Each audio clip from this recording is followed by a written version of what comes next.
Hi, hello everyone. I hope all of you are doing great. In today's Talk to Story coverage, we are going to talk about Metaverse, an untapped universe.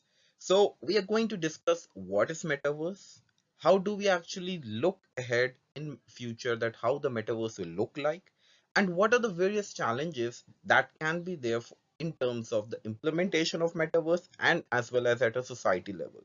So, let's get started. Before starting, if you feel that the content on this channel is very good, if you like the content, please subscribe to the channel, like the videos, and definitely click on the bell icon so that whenever a new video is released, the notification reaches you. Let's start. So, first thing is, what is Metaverse? Metaverse is a virtual world where people can socialize, play, and much more. So, it is a virtual world. That's the first important thing. It's not a real world.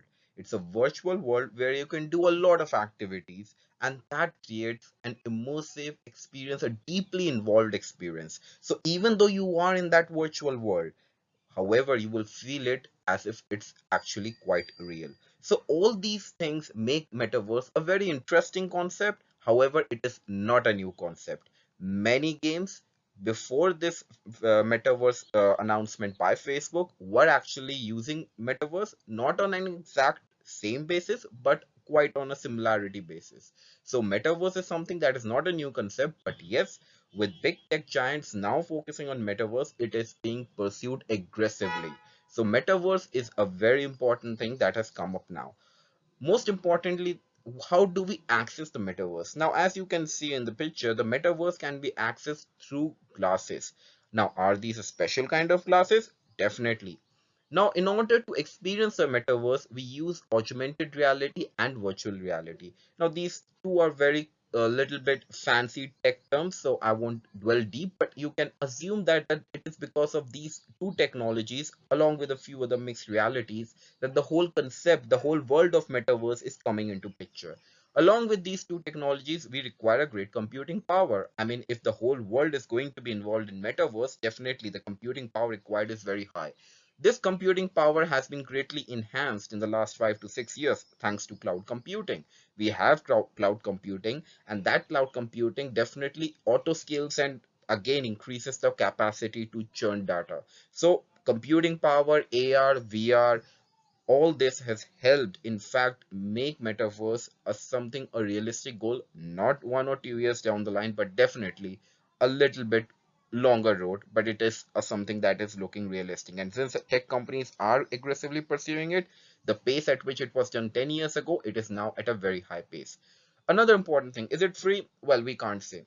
Naturally it should be free. I mean, today we use a lot of social media and all of it is free because we are the products. However, it cannot be said because again, internet today is decentralized. However, metaverse in future, it would be owned by few tech giants. So it can be that a few features might be free, whereas for a few features you will have to pay for it, and that will be one of the income sources for these companies. Another important thing, it is not real. So again, as I said earlier, the whole experience, it feels quite real, but it is not real. And still people find it more interesting. It's because it is something new, something we haven't experienced before. This is the reason why the curiosity is very high and the expectations are very high, but again, till now it is at conceptual stage.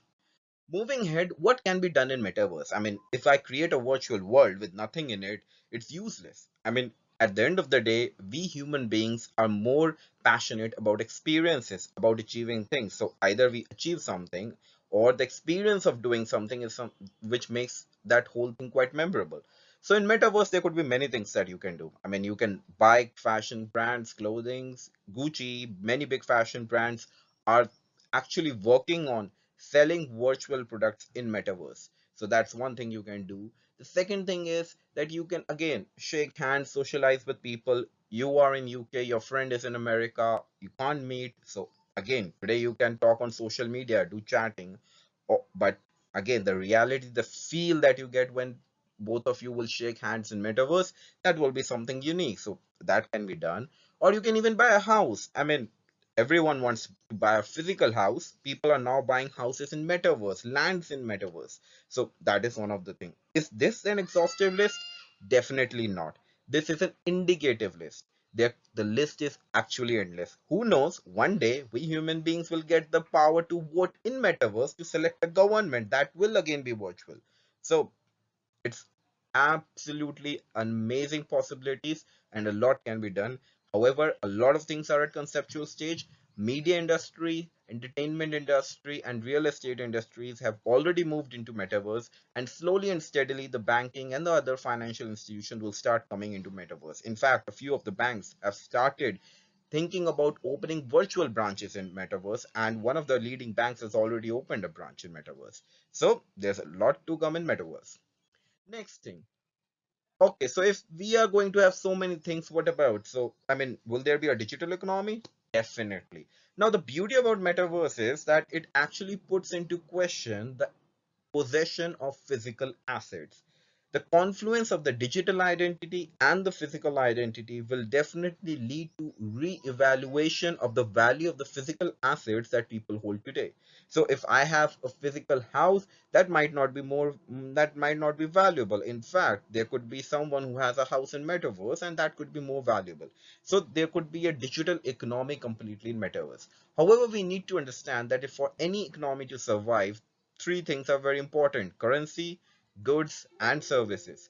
Now, currency, goods, and services are these important things, but along with these, we require trust, and trust forms a bedrock. However, in metaverse, even that will undergo change. So, all these things are going to influence not only the way we interact, but also the way we think. What are the key drivers for metaverse? I mean, it's right, tech companies are pursuing it, people are excited it, but who else? Advertisement companies. They will get to know people more, they will collect a lot of data, and as a result they could develop products which could be sold virtually in metaverse. So, or products that could be sold even in real world based upon how we interact in metaverse, how people interact in metaverse. So a lot of advertisement companies, and if that is the case, if we want transactions to happen in metaverse, we definitely need some kind of a currency, some kind of a mechanism. And here the non-fungible tokens come into picture, because these NFTs are based on blockchain technology, a distributed ledger system where people cannot easily change things. So NFTs are a very important thing. In fact, NFTs will become the bedrock for the digital economic transformation of metaverse.